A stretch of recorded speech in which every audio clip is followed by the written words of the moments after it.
Agora sim. Bom, hoje nós vamos falar sobre os movimentos sociais, né? Esse é um tema bastante amplo que costuma cair nos vestibulares e, além disso, para debater sobre a vida e são temas recorrentes de cobrança nas redações para processos seletivos, o seu posicionamento e a sua argumentação sobre movimentos sociais. Então, a estrutura da sua argumentação para quando você vai lidar com esse termo, que é bastante amplo e, ao mesmo tempo, é um termo que não há um consenso. Então, se posicionar a respeito dos movimentos sociais é algo comum que se cobre nos processos seletivos dos grandes vestibulares. Então, com licença, eu vou apresentar aqui uma janela, movimentos sociais, compartilhar.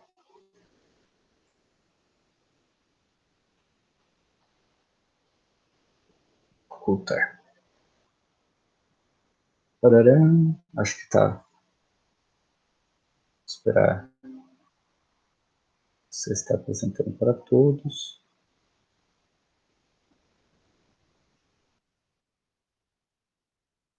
Deixa eu voltar lá, começou no último slide, isso nunca acontece.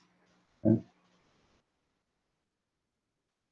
Bom, então, quando a gente fala em movimentos sociais, no século XIX, no século XX, fica muito a respeito das tensões sobre a disputa de quem vai exercer influência sobre o Estado ou quem vai controlar a máquina estatal, porque, de uma certa maneira, quando a gente discute movimentos sociais, com o estabelecimento do Estado moderno, nós estamos discutindo o próprio exercício do domínio do Estado moderno e quem consegue sobre ele agir, né?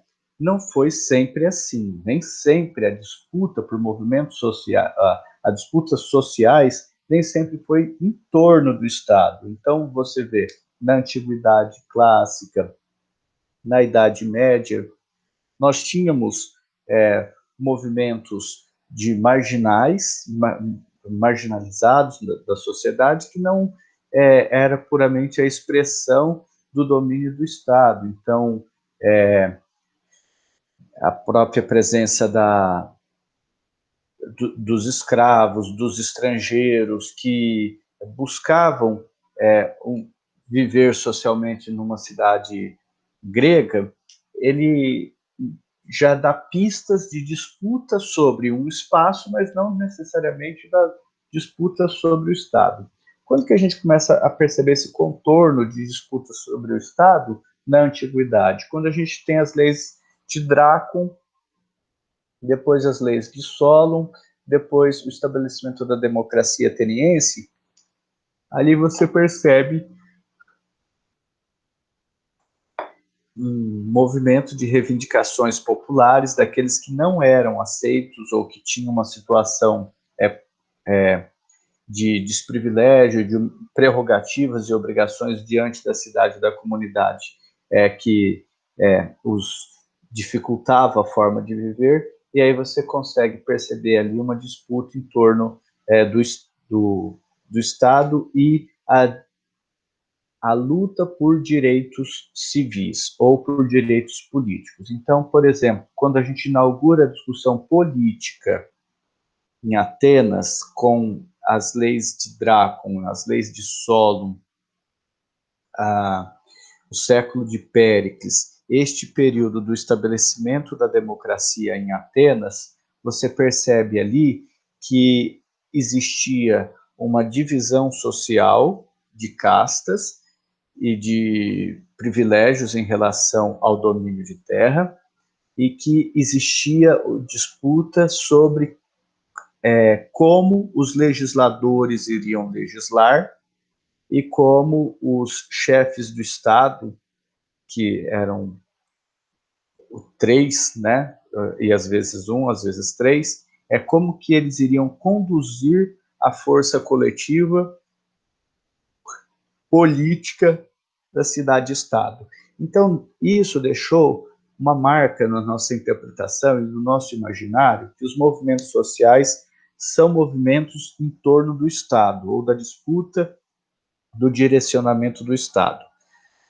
Porém, quando a gente olha a história, por exemplo, particular, a história das mulheres, a história das crianças, quando você pega a novela História, Philippe Herrier, Simone de Beauvoir, nós percebemos que há também disputas sobre o exercício da cidadania por pessoas marginalizadas, escravos, mulheres, crianças, pessoas que têm alguma limitação da sua condição para expressar a sua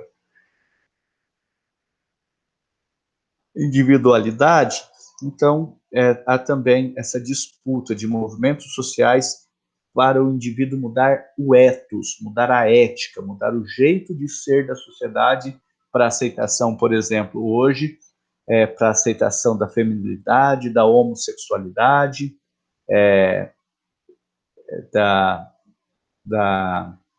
do direito à capacidade das pessoas que têm algum tipo de limitação física. Então, quando a gente tem que se posicionar a respeito disso para viver a expressão política. Isso quando é feito de maneira coletiva, isso quando é feito de maneira integrada, ou é um movimento social, ou quando ela é feita de maneira a mudar o direcionamento das leis e do Estado, é também um movimento social, né? Eu coloquei essa imagem de um triângulo sendo atingido por uma bola, num difícil equilíbrio, que é para que vocês entendam que os movimentos sociais mexem com o equilíbrio das forças na sociedade, e na sociedade contemporânea, o equilíbrio das forças, ele é eu quero usar a palavra difícil e não consigo, e ela não me vem à cabeça. Os movimentos de força, de disputa política, hoje eles são concentrados no Estado, estão dentro do guarda-chuva do Estado. Então, o poder do Estado, portanto, nós já entendemos, pela leitura do Max Weber, que o poder do Estado é essencialmente coercitivo. A expressão da sociedade civil é essa articulação de que não pertence apenas à esfera estatal, mas caracteriza-se por vínculos e conflitos econômicos, políticos e culturais desenvolvidos na totalidade da vida social, que reflete na condução do poder estatal. No vocabulário da sociologia contemporânea, Estado e sociedade civil são, portanto, conceitos distintos, mas que têm definições congruentes. Há uma certa convergência tanto na definição como naquilo que é sociedade civil e aquilo que é Estado. Tá? Então, a primeira coisa, quando você for se posicionar numa redação sobre movimentos sociais, é você saber colocar qual é o movimento social. É um movimento social que disputa o Estado? É um movimento social de expressão da individualidade ou de luta contra privilégios de indivíduos que são marcadamente excluídos? Então, é necessário ali delimitar o movimento social numa diversidade, numa proliferação de conceitos e também de movimentos sociais. Bom, então, na linguagem, o que são movimentos sociais? Na linguagem sociológica, os movimentos sociais definem-se como ação coletiva praticada por grupos da sociedade com a finalidade de modificar ou conservar determinados aspectos culturais, econômicos, políticos e de transformar o conjunto da realidade sociopolítica.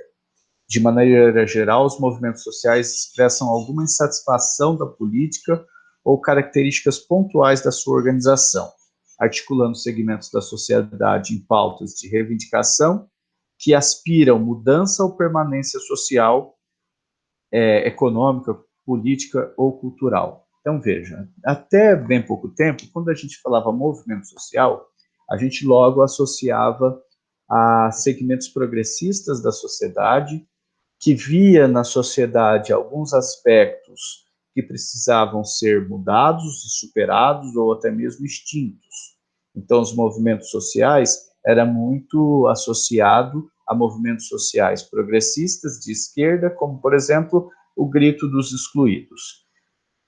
De uns 10 anos para cá, a partir da virada do século, mas marcadamente nos anos 10 do século XXI, nós percebemos movimentos sociais conservadores, que quase que são movimentos sociais reacionários, na medida em que alguns direitos civis foram conquistados nas sociedades como um todo, há, portanto, um movimento de reação a essas conquistas. Então, quando você vê que o movimento LGBTI, o movimento dos gays, saiu do armário, tomou conta da Paulista,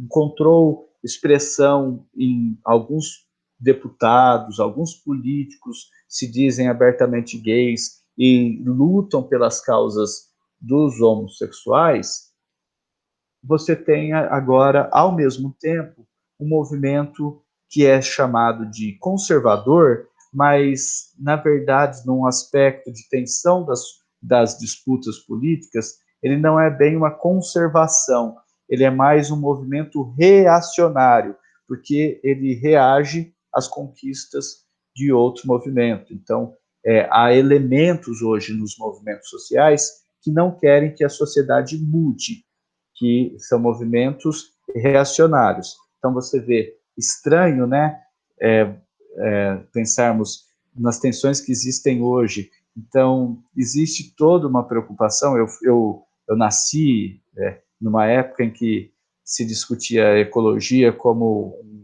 algo do futuro e que todas as pessoas iriam ser preocupadas com ecologia. Quando aconteceu a Rio 92, eu tinha 11 anos, e eu fiquei muito impressionado com a cobertura, com as questões ambientais. Eu acordava cedo, assistia Globo Ecologia, até hoje eu assisto o Repórter Eco, acompanho noticiários sobre ambientalismo, sou, de fato, gosto bastante dessas coisas e guio a minha vida por alguns valores de preocupação ambiental. E eu fico assim assustado, eu não compreendo como tem pessoas que são contrárias ao movimento ambiental hoje, em 2020, né? E você fala, não, mas deixa eu ver se eu entendi. Você, que se diz conservador, é contra a conservação do meio ambiente?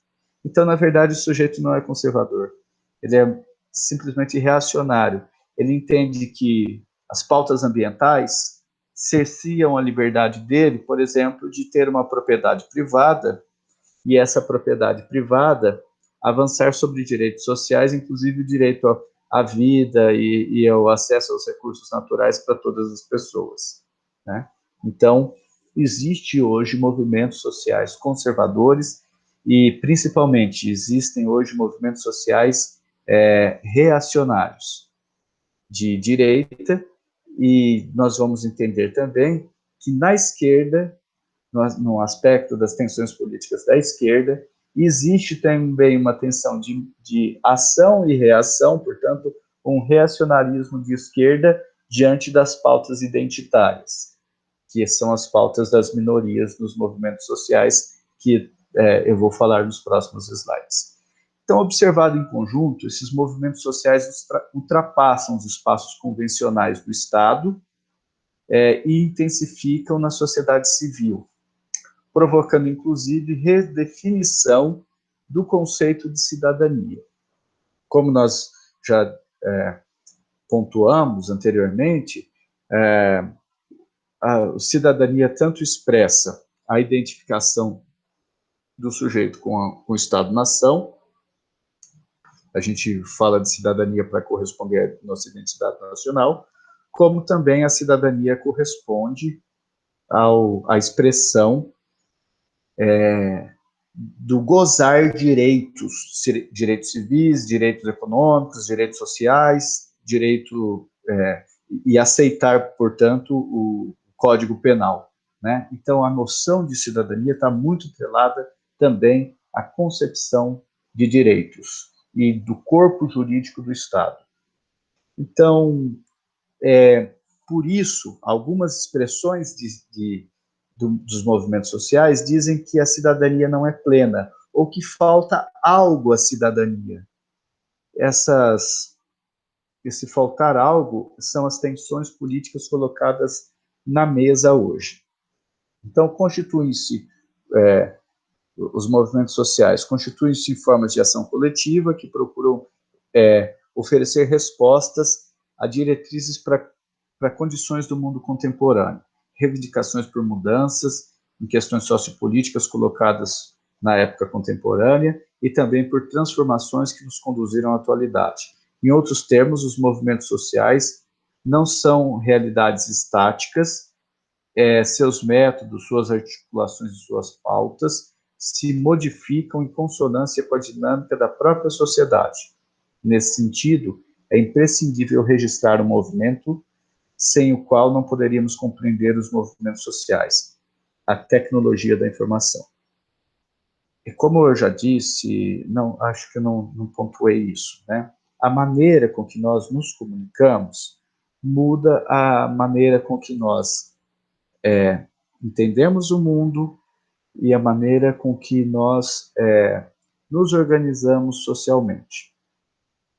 Então, por exemplo, o advento da escrita na China, no Egito, na Mesopotâmia, mudou a estrutura social, permitiu que aquelas sociedades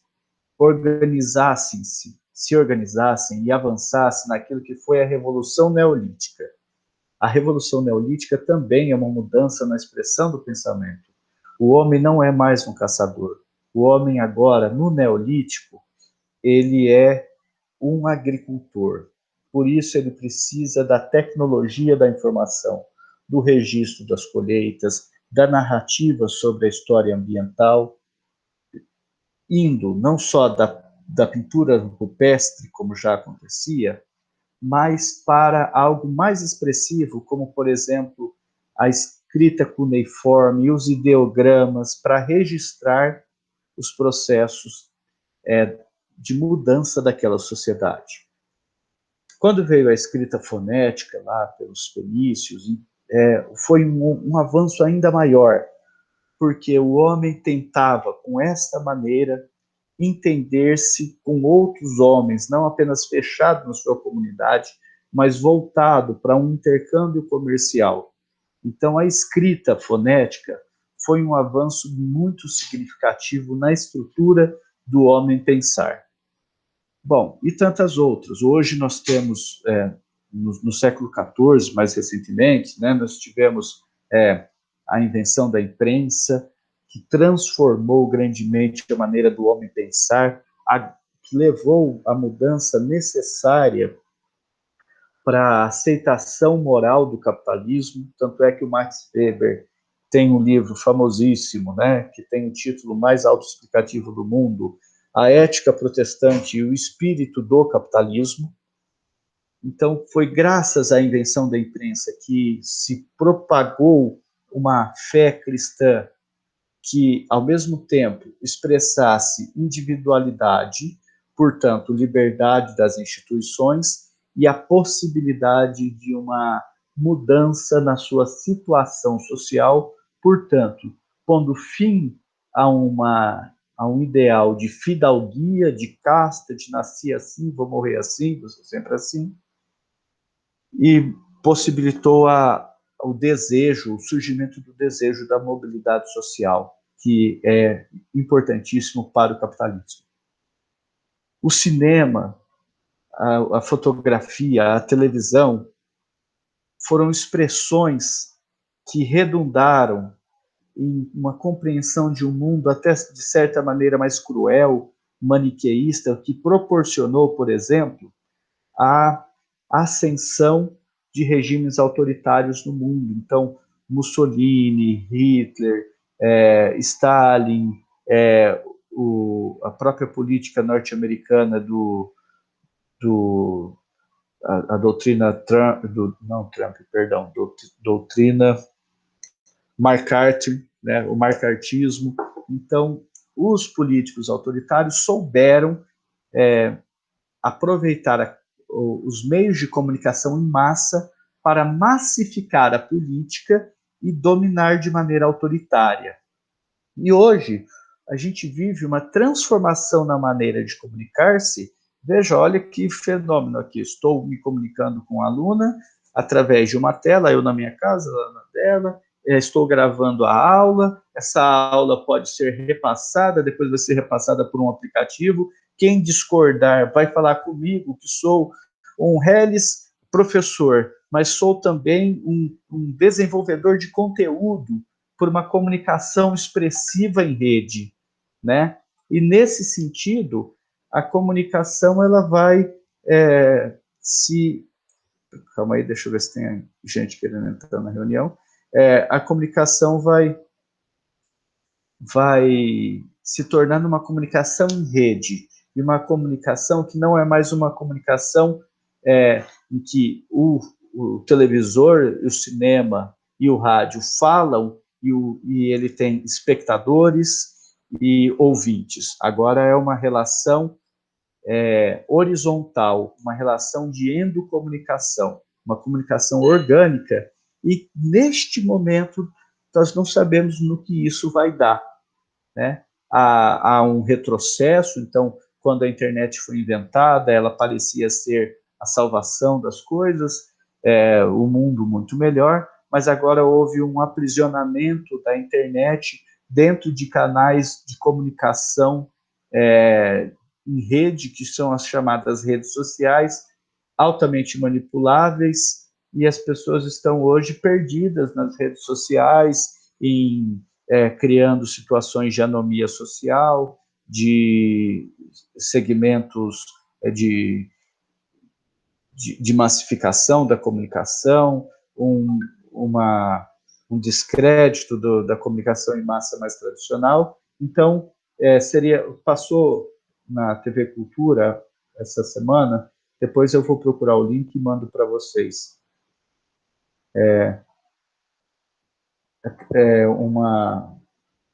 Uma discussão sobre as redes sociais, muito bacana, sobre fake news, naquele Opinião Nacional, acho que é a Opinião Nacional da Cultura, e discutiu-se o lançamento de 2 livros que trata justamente desse movimento de mudança, né, da comunicação, que era uma comunicação de televisão, e passou a ser um movimento de comunicação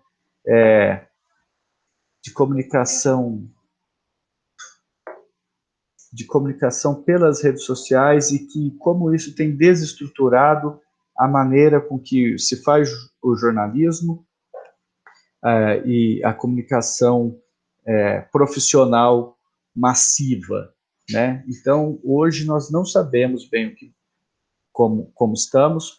O intelectual que trata disso de maneira mais robusta e acessível, depois também eu passo para vocês um videozinho dele que se chama Endocomunicação, é o Manuel Castel, é um filósofo espanhol muito lido atualmente, que tem grande influência no Brasil, em que ele fala sobre essas mudanças no sistema de informação e de se comunicar, e que tem levado a mudanças sociais ainda incompreensíveis. Nós não sabemos qual é a direção, nós estamos no meio do movimento. Então, continuando aqui,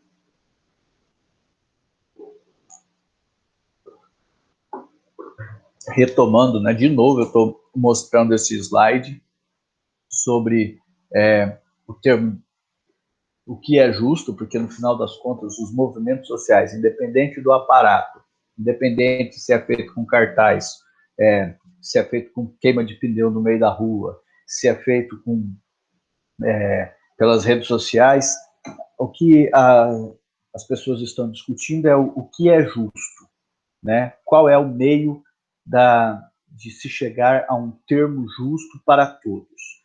Então, a sociedade democrática contemporânea, ela tem essa inflexão, esse ponto de debate que chega-se nisso e fala: qual é a raiz da justiça? O que é justiça no final das contas para vocês? Então eu peguei 3 filósofos contemporâneos que falam de justiça, o John Rawls, o Mike Sandel e a Ivan Young, que são 3 intelectuais, os 2 primeiros, John Rawls é inglês, os outros são americanos, e que pondera sobre o que é justo, dentro de uma teoria do Estado liberal. Eles estão criticando o Estado liberal dentro do Estado liberal.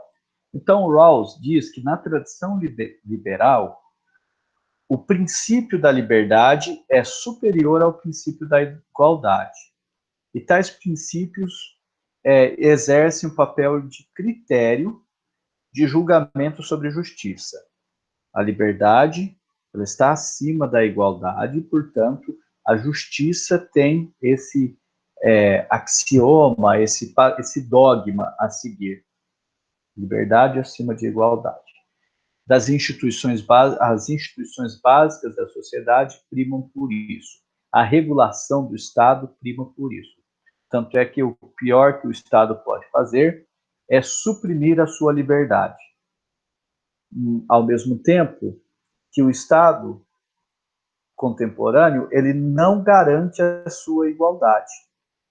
Ele acha que a igualdade é uma prerrogativa natural, a igualdade e a desigualdade, né? Então, essa é a teoria de uma justiça universalista.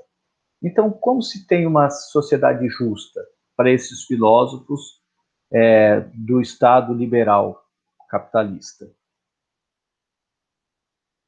Nós podemos construir uma sociedade mais justa com um novo paradigma que além da igualdade, liberdade, fraternidade, nós podemos colocar a equidade, que é tratar as pessoas que têm alguma limitação que coloca em posição de desigualdade frente à liberdade do outro, né, de maneira diferente. Então, a equidade seria um equilíbrio feito através do estado de bem-estar social, tratar as pessoas diferentes, as pessoas distintas, tratar com distinção as pessoas, fazendo um handicap, né, favorecendo ou fortalecendo, dando um apoio para aqueles que, nessa situação de ampla liberdade, nasceram numa condição mais desigual, ou por uma limitação física ou por uma limitação social.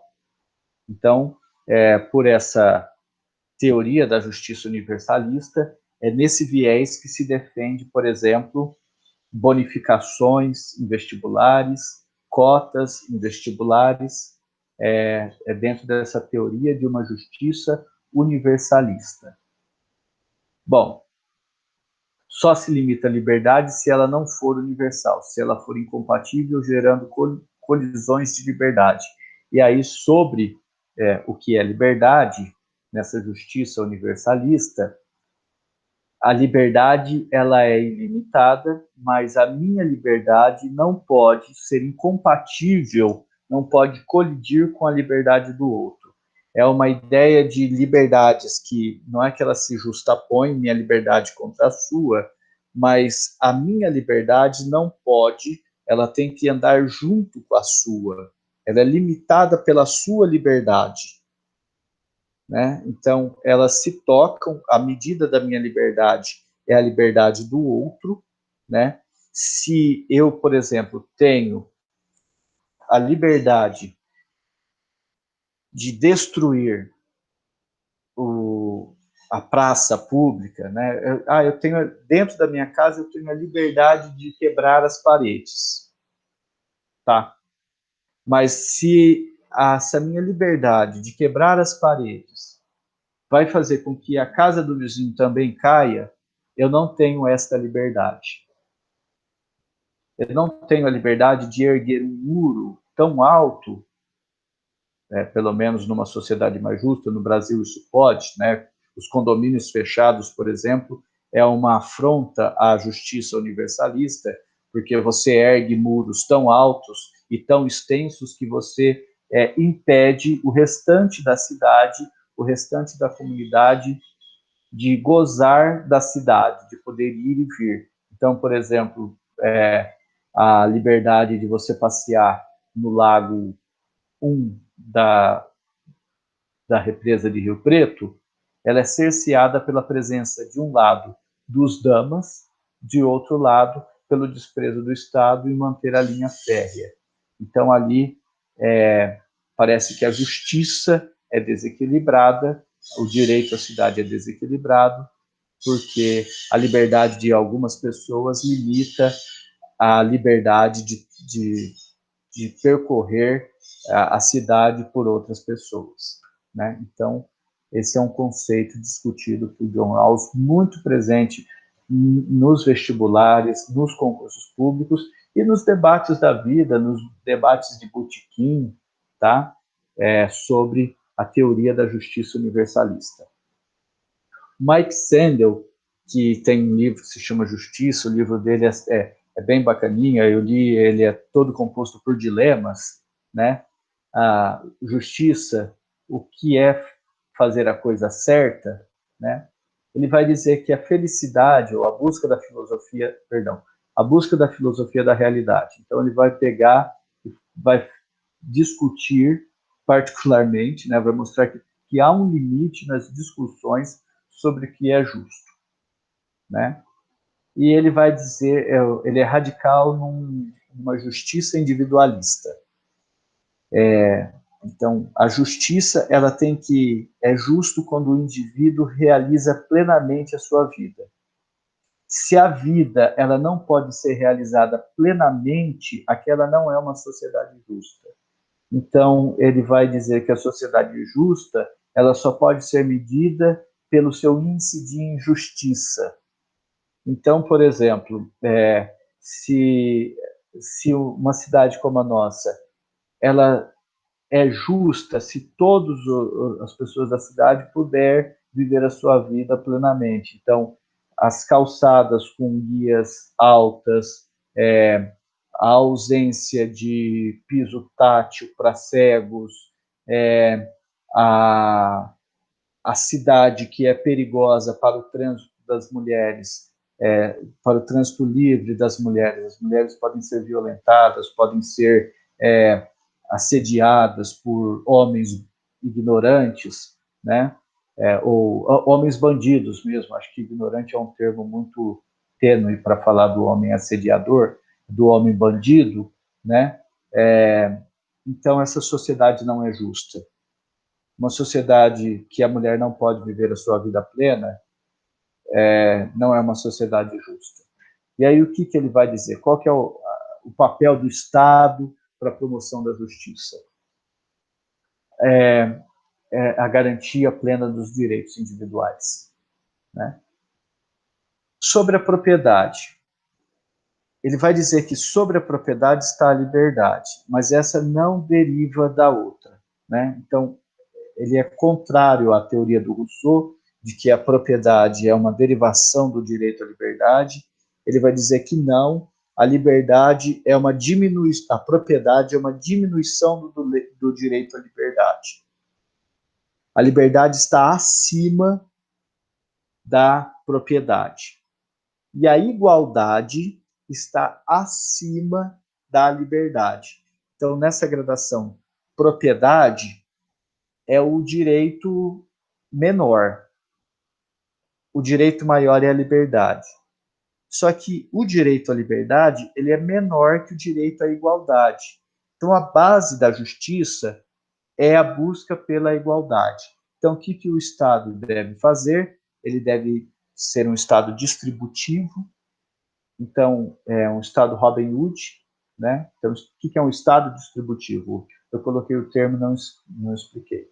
Então, por exemplo, o Estado distributivo é o princípio do Estado brasileiro e de boa parte dos estados no mundo, que você tem um princípio de arrecadação de imposto e alguns sujeitos sustentam outros. Então, por exemplo, o Estado de São Paulo, para usar um exemplo simples, que é dos entes federativos. O Estado de São Paulo, que conta com 40% da população do Brasil, é o Estado que mais arrecada imposto, inclusive impostos federais, né?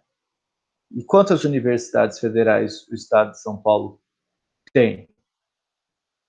Universidade Federal de São Carlos, que foi a única durante muito tempo, depois a Unifesp, que era apenas uma escola federal de medicina, se tornou uma universidade, a Universidade Federal do ABC e a Universidade Universidade Federal do ABC, Universidade Federal de São Carlos e Universidade Federal de São Paulo, e agora a rede dos institutos federais.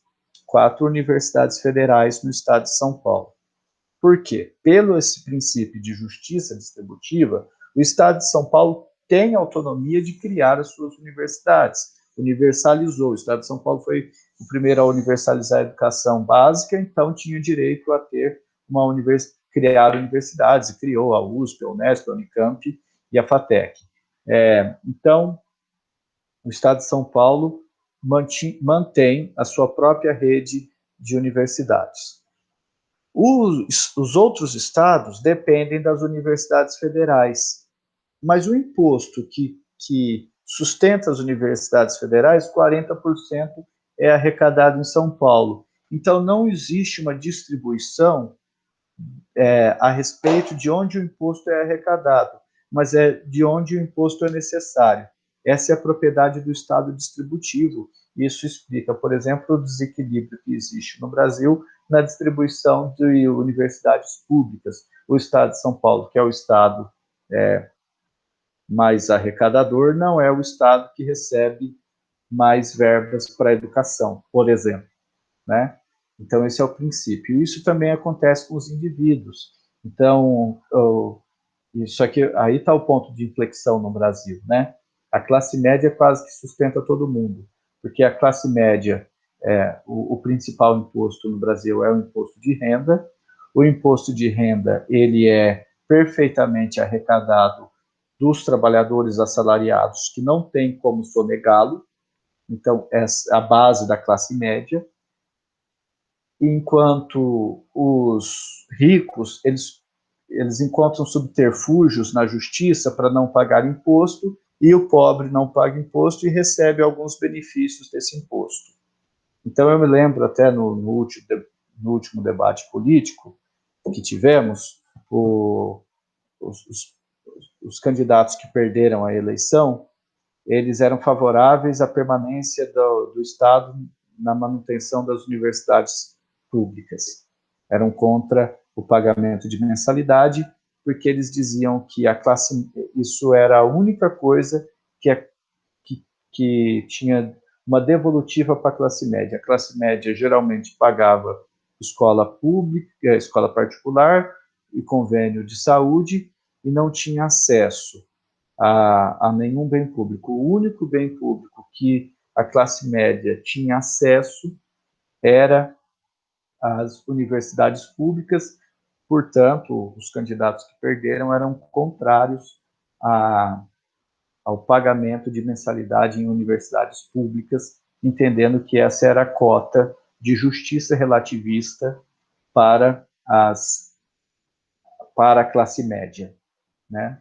O candidato que ganhou a eleição, não, ele acha que tem que cobrar cota, inclusive que universidade pública, livro, isso são coisas que precisam ser sobretaxadas, porque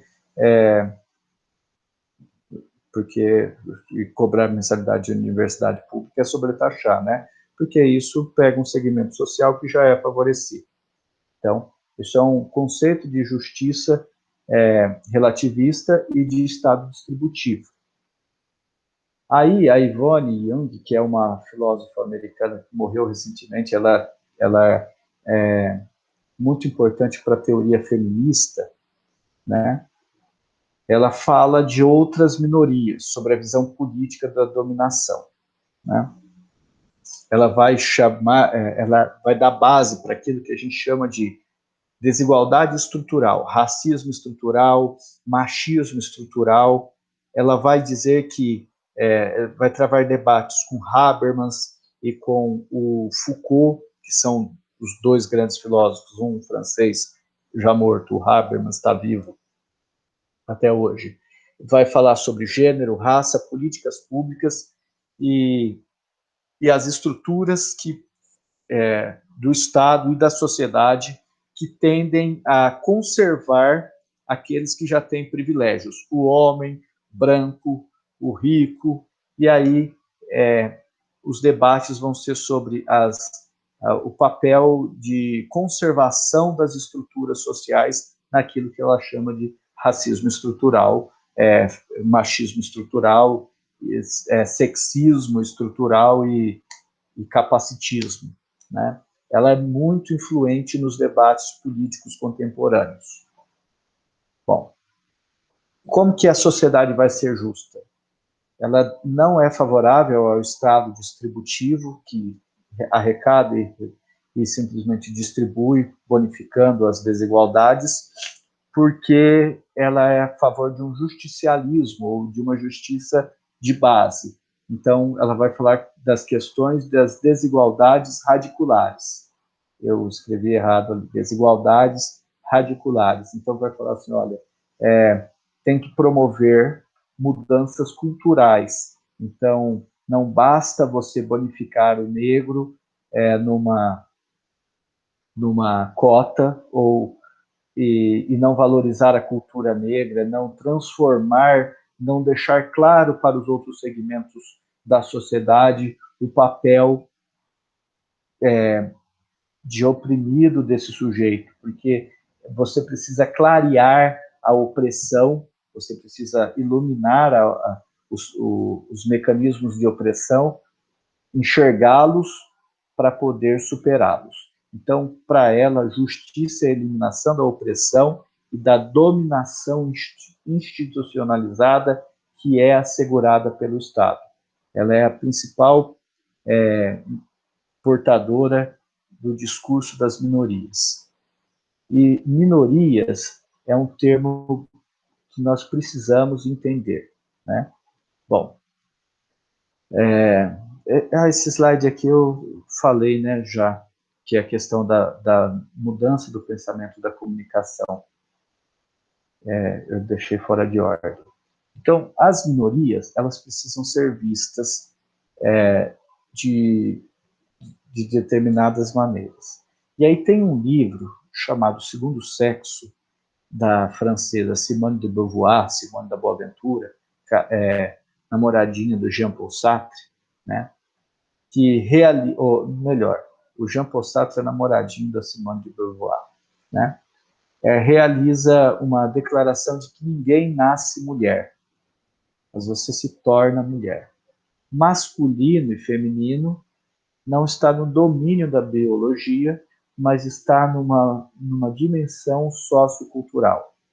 Então, ela vai a fundo questionar a construção histórica e social dos papéis dos indivíduos na sociedade. Então, principalmente o papel do sexo, né? Bom, esse livro é revolucionário. Ela vai falar de uma heteronormatividade imposta, vai dizer que a dominação social e as estruturas sociais favorecem o sexo masculino, e até mesmo o sexo masculino é submisso na sua expressão, da sua masculinidade, do seu corpo masculino, por essa estrutura de opressão que o favorece, mas o cerceia, né? Então, ela vai ser muito importante primeiro, para a libertação sexual das mulheres, né? Entender que a mulher também goza, a mulher também tem expressão do desejo, a mulher também tem sexualidade, porque até então, até os anos 60, mais ou menos, a mulher era depositória do desejo sexual do homem. Eu lembro de uma minissérie que passou na televisão, que fez muito sucesso, que o cara falava para a esposa dele, tome banho hoje, porque hoje eu vou lhe usar, né? A mulher, então, ela era usada como um depositório de prazer sexual do homem, então ela era um objeto. E ela vai expressar, não, que a mulher não é um objeto de desejo do homem.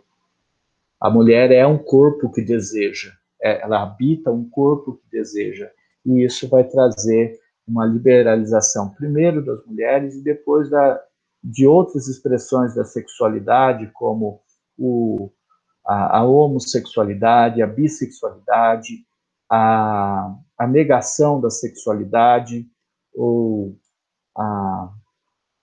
enfim, vai trazer este assunto íntimo para um nível de discussão social e político, tá? Bom, importantíssimo a questão de gênero e o segundo sexo de Simone de Beauvoir. Não fique apenas no texto base, dá uma jogada no Google sobre o segundo sexo de Simone de Beauvoir, que vai vir vídeos, vai vir coisas interessantes para vocês discutirem. Um outro elemento importante para o conceito de justiça é o combate às estratificações. No momento que fica aparecendo essas sinalizações, eu preciso ver, às vezes é alguém querendo entrar. Não.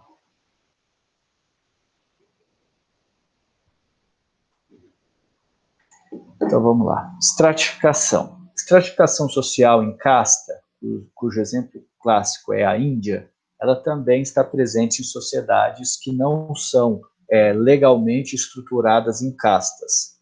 Então, a estratificação social é a realização da desigualdade por aspectos legais, por aspectos de privilégio. Então, uma sociedade que tem vários segmentos privilegiados, ou um determinado segmento extremamente privilegiado, e isso encontra respaldo na estrutura do Estado, ou por meio de leis, ou por meio de mecanismos que legitimam essa estratificação, né, é combatido.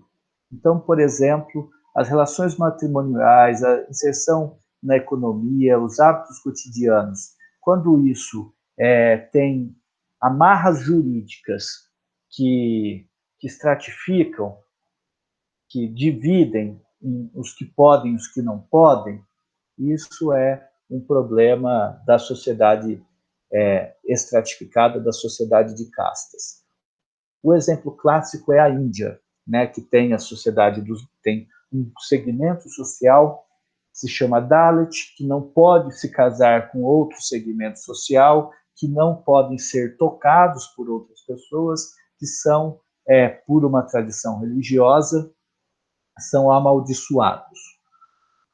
Outra sociedade de casta, mas essa ficou para trás, era a sociedade europeia, em que existiam nobres, fidalgos e, entre a nobreza, as diversas ordens e linhagens.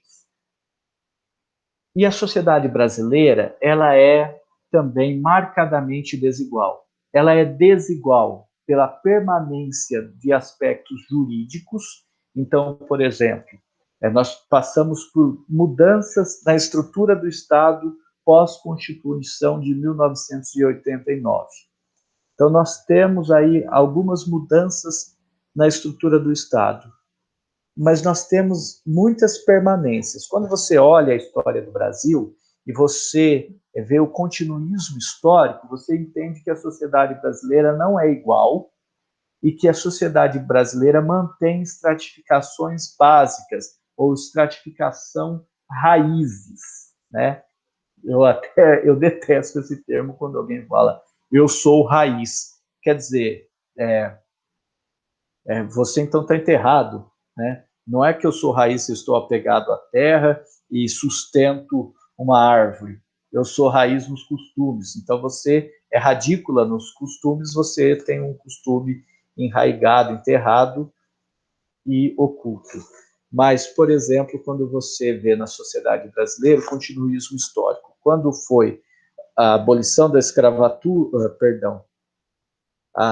o processo de independência do Brasil, foi um conluio entre a família real para que ela continuasse no poder com a elite oligárquica do a elite rural brasileira. Então, houve um conluio para que Dom Pedro se tornasse rei do Brasil, mesmo desejando ser rei de Portugal.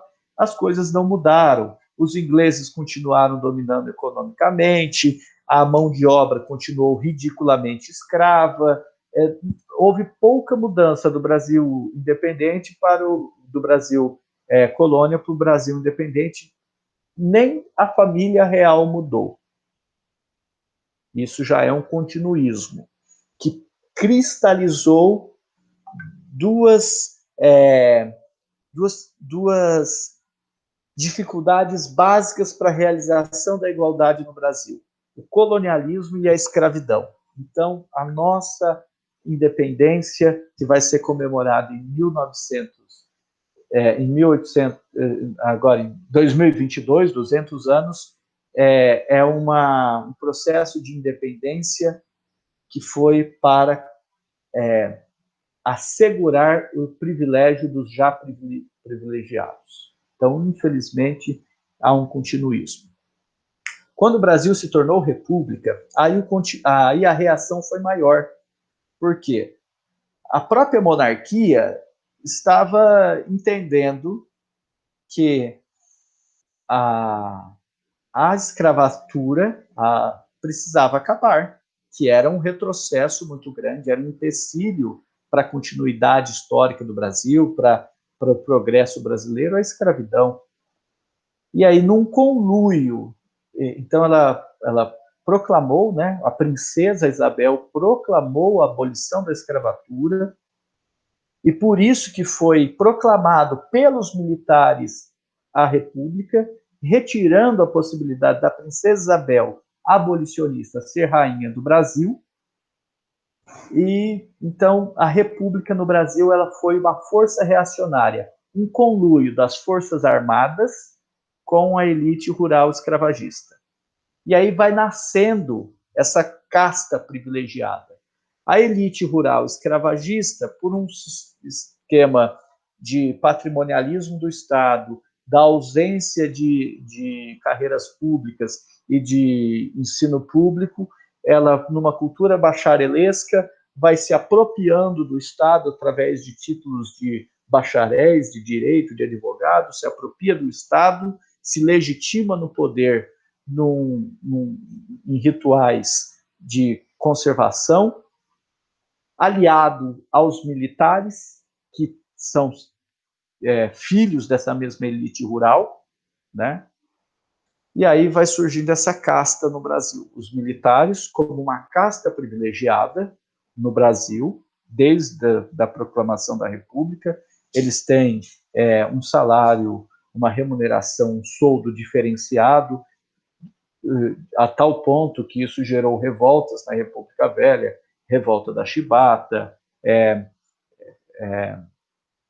os 18 do Forte de Copacabana, porque os militares da Marinha não eram de origem popular, tinham salários e condições de vida piores. Os militares do Exército eram de origem oligárquica e tinham condições de vida e salários melhores, e a Escola Superior de Guerra era legitimadora do seu mérito, né? E aí os militares vão surgindo como uma casta privilegiada dentro do Brasil, associado à antiga casta privilegiada, à oligarquia rural, que hoje a gente chama de agronegócio, que tem uma tradição de atender aos interesses coloniais e uma tradição de uma base de exploração da mão de obra escravista. Isso a gente não conseguiu romper nem com o colonialismo, né, nem com o fim da colônia, com a independência do Brasil, tampouco com a proclamação da República. que foi oligárquica. Bom, houve tensões, né? Isso é importante dizer, eu coloquei no slide mais à frente, né?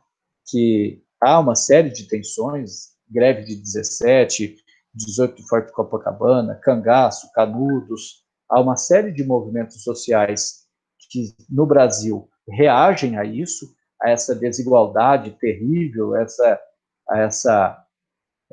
tenta mudar essa situação e denunciar, mas na República Oligárquica e também na Revolução de 30, a Coluna Prestes, que vai até apoiar depois o varguismo, Carlos Prestes, mas durante o período da ditadura Vargas, durante o período da ditadura militar, haverá movimentos contrários a essa posição, a essa estratificação social do Brasil.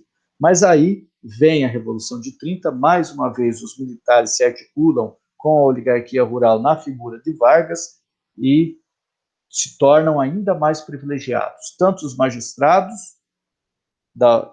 quanto os militares. Bom, nós temos um período breve de democracia, temos tensões a respeito disso dentro. É importante que vocês abordem no vestibular também, que o Brasil é extremamente religioso, é um país religioso de tradição católica. Dentro da Igreja Católica começa a surgir a pastoral coletiva de 1915, que vai dar origem às ligas camponesas, a pastoral da terra, ao movimento sem terra, o movimento de contestado, o movimento de Canudos. Nós temos, ao longo da história do Brasil, vocês devem estar estudando exatamente isso em história, né? Ao longo da história do Brasil, nós temos movimentos sociais que questionam essa estratificação, mas a reação é sempre maior, é sempre mais violenta. Os movimentos sociais reivindicam X e o que eles recebem é 2 vezes menos X. Então, a reação é sempre mais forte do que as conquistas. E aí termina o período Vargas, com o suicídio de Vargas, quando Vargas estava ali cedendo direitos trabalhistas aos trabalhadores, né, urbanos, e então ele é tensionado e num processo íntimo lá de depressão, ele se suicida. De uma certa maneira, o suicídio de Vargas consolida as conquistas trabalhistas, porque se continuasse, talvez, a desconstrução do personagem Vargas, agora que, no seu último lance de vida, ele se mostra mais trabalhista do que populista, a reação é forte, né? E aí o Vargas se mata, consolida algumas leis, né? Mas mesmo assim há toda uma história no Brasil de desconstrução do trabalhismo, né? Então a sociedade brasileira é uma sociedade bastante estratificada, não só em termos econômicos e sociais, mas em termos jurídicos. Aí veio a lei da anistia, veio o regime militar, como uma reação ao João Goulart, que foi ministro trabalhista de Vargas, né, ministro do Trabalho de Vargas, como uma reação àquilo que se propunha como reforma de base para talvez diminuir essa estratificação social no Brasil. Veio o golpe militar que perdurou 21 anos e houve reações, houve uma organização na ilegalidade contra o golpe militar, mas é bom lembrar que o golpe militar foi apoiado por todos os segmentos, por exemplo, da elite, da comunicação, por vários segmentos da Igreja. A Igreja Católica, que em 1915 demonstrava no Brasil um apelo popular, em 1963 e 1964 faz a Marcha pela Família, Deus e a Propriedade. E até hoje a Igreja Católica, né, a gente vê nos escândalos de agora, ela é bastante cindida. Você tem um padre carismático, bastante popular, envolvido em escândalos de corrupção, mas que consegue conversar com a classe média brasileira, convencer que o divino, o Pai e o eterno é dinheiro no bolso, que o milagre é a construção do templo, enquanto que o outro padre lá, o padre Júlio Lancelotti, o o padre que foi morto, que morreu recentemente no Xingu, lutando pela população indígena, esses outros padres que são adeptos da teologia da libertação no meio rural e no meio urbano, que são padres que têm um apoio, que têm um apelo pela caridade, né, representa muito bem o Brasil. Então, quem é o marginal é o ricaço do Divino Pai Eterno, o bandido, o perigoso?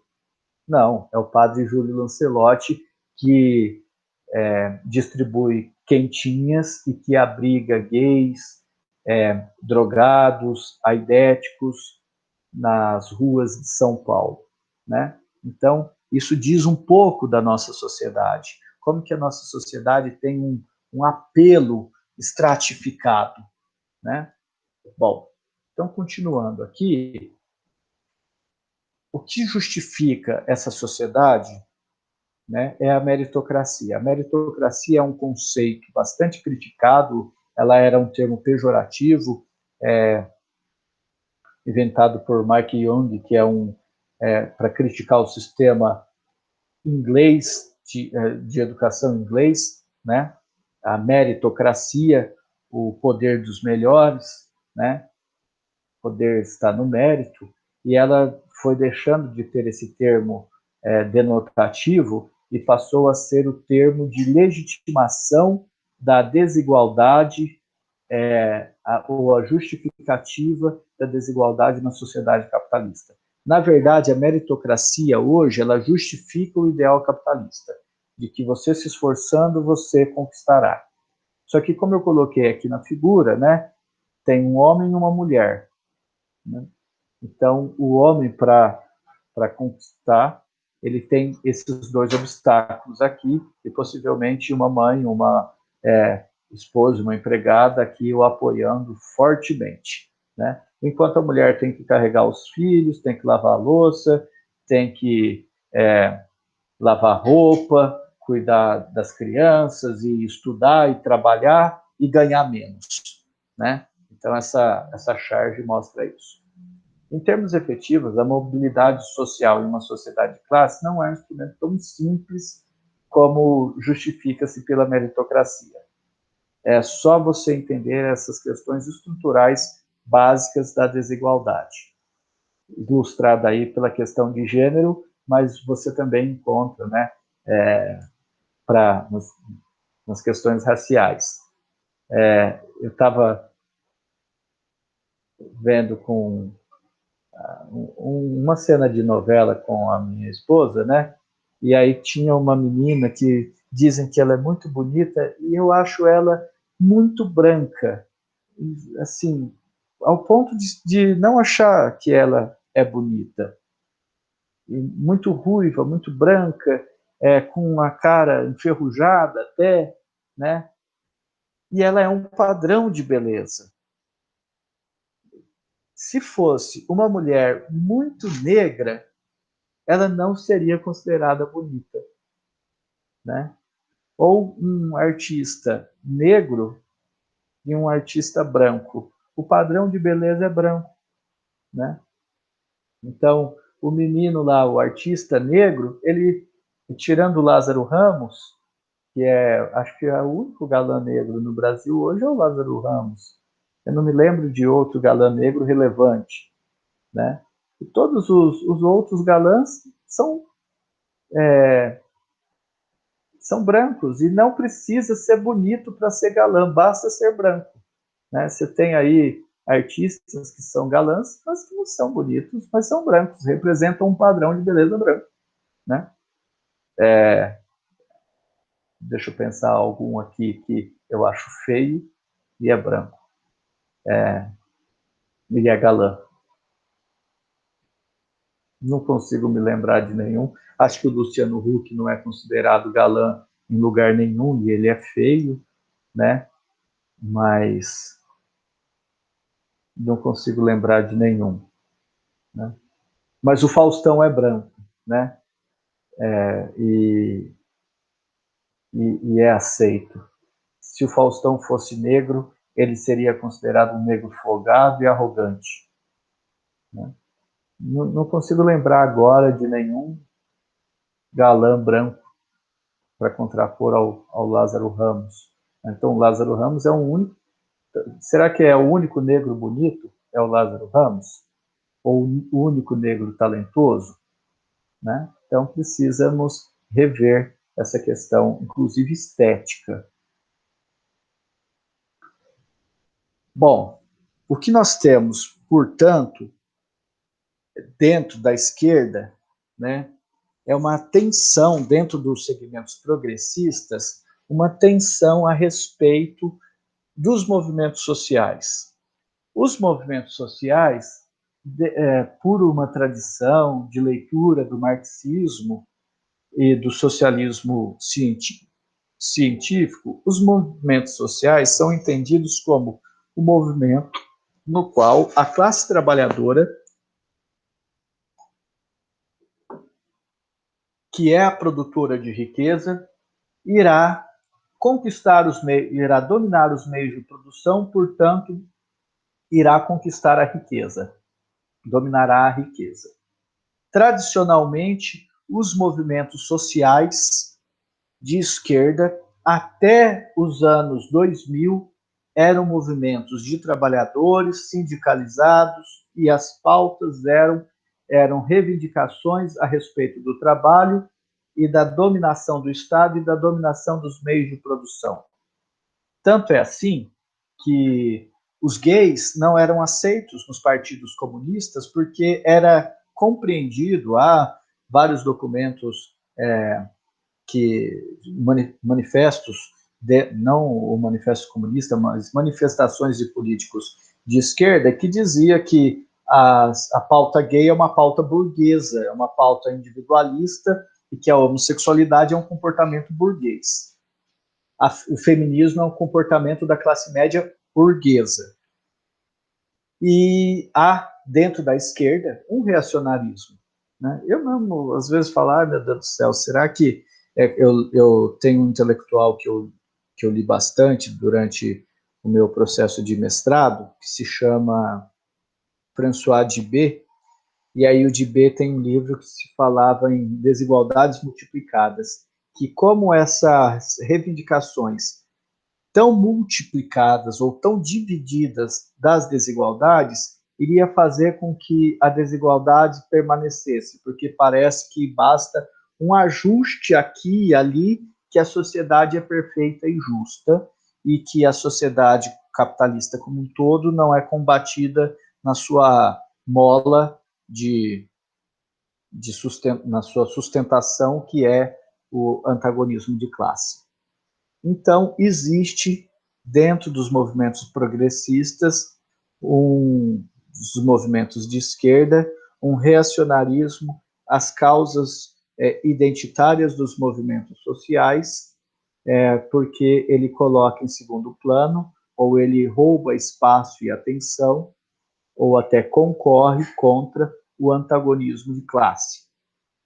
Bom, e hoje, né, as desigualdades sociais, elas são entendidas como uma reivindicação que foi abraçada por segmentos progressistas da esquerda.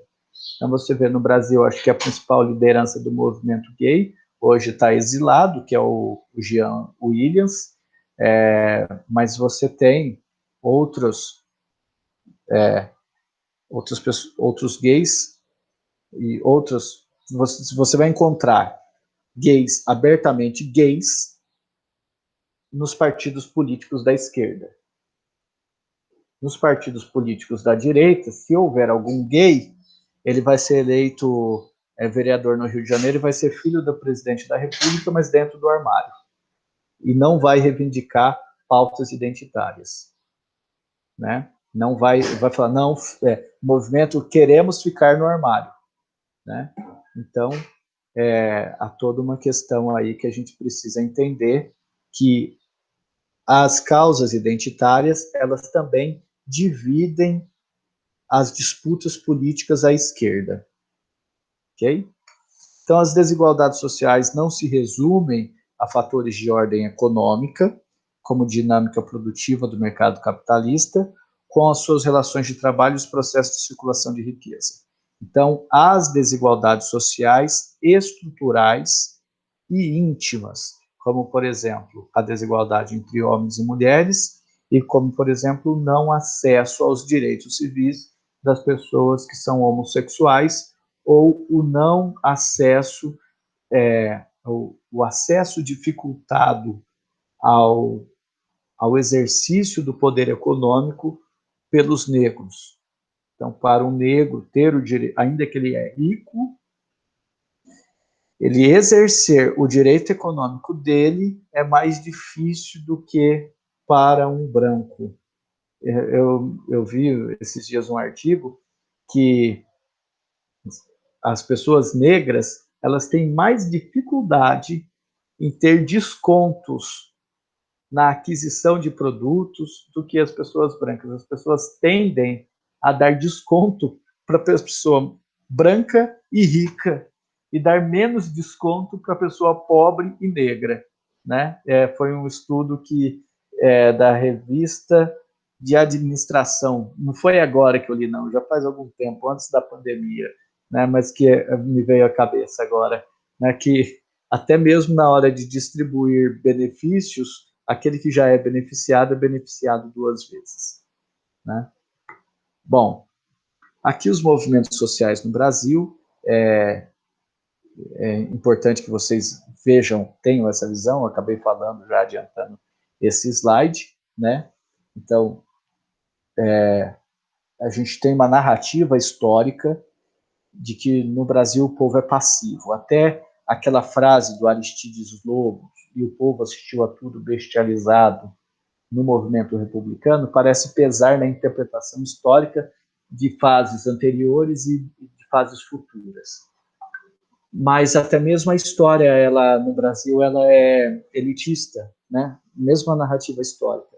A gente não tem um estudo tão profundo dos diversos movimentos sociais que existiram no Brasil desde a colônia, desde os movimentos de emancipação, as revoltas, como a revolta dos Beckmans, a cabanagem, Sabinada, revolta dos malês. Então, nós temos movimentos sociais, tradição de movimentos sociais no Brasil. Nós não conseguimos perceber uma continuidade ou uma linearidade na narrativa histórica sobre esses movimentos sociais. Eles são sempre vistos como estanques, e que não tinha uma pauta de reivindicação que avançasse, que fosse num horizonte promissor. Na verdade, a repressão ela foi tão forte que até mesmo a história dos movimentos sociais no Brasil ela acaba sendo apagada e vista de maneira estanque. E com isso a gente vai construindo uma narrativa que no Brasil não tem movimento social. Na verdade, tem e forte, né? Então, esses que eu já falei, do período colonial, existem os movimentos sociais que explodiram Brasil afora no período regencial, Farroupilha, Revolta Liberal em São Paulo, a Confederação do Equador, a Sabinada. Então, nós temos, inclusive, lugares que têm uma tradição de movimento social forte até hoje, como é o caso do Nordeste brasileiro, a região que vai do Ceará a Pernambuco, é uma região que no Brasil precisa sempre ser estudada com uma observação. Estes segmentos sociais desalojados, essa elite marginalizada, ou esse segmento social reagiu de tal maneira no Nordeste, né? Em Pernambuco, principalmente. E o Sul, né? Desde a Farroupilha tem uma tradição, ora conservador, né? Ora da manutenção da ordem social, ora de mudança do movimento social. No período do segundo reinado também houve vários movimentos, a própria Farroupilha continuou, houve revoltas no segundo reinado, que foi debelada pelas Forças Armadas e pela Guarda Nacional, que não era profissionalizada, mas foi a partir daí, com o Duque de Caxias, que combateu no Pará e combateu no Rio Grande do Sul, que vai se estabelecendo nas Forças Armadas a ideia de que elas são a preservação da ordem social no Brasil, mas é a preservação da ordem social contra as reivindicações das classes populares, né? Já no segundo reinado, as Forças Armadas já mostrava que, muito mais do que defender as fronteiras e o Estado-nação, as Forças Armadas no Brasil tinham uma predileção, uma preferência por, por debelar as reivindicações sociais. Em São Paulo, já no período republicano, o período da República Velha, ele tem muitos movimentos sociais, até aqui no Olímpia você tem, não um movimento como o cangaço, mas você tem o banditismo rural, a figura do Aníbal Vieira aqui no Olímpia, a Coluna Prestes, no estado de São Paulo, na região norte, que depois vai se alojar no Rio Grande do Sul.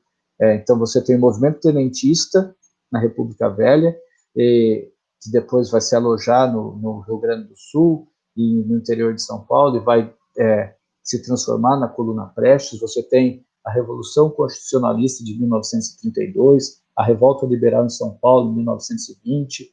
Então, você tem a greve de 1917, como inaugurando aí reivindicações de movimentos sociais urbanos no Brasil.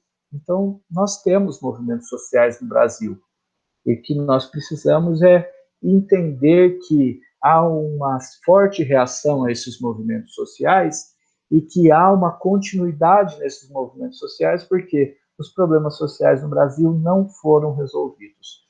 Eu indico ainda para vocês, para tratar, as interpretações sobre as músicas do Adoniran Barbosa, para entender os movimentos sociais e a estratificação social urbana em São Paulo, tá? Então, depois eu vou passar esse vídeo no WhatsApp e com outras indicações também no WhatsApp de leitura e o texto comentado, tá bom? Ufa, hoje eu falei pra caramba, né? Deixa eu parar de gravar.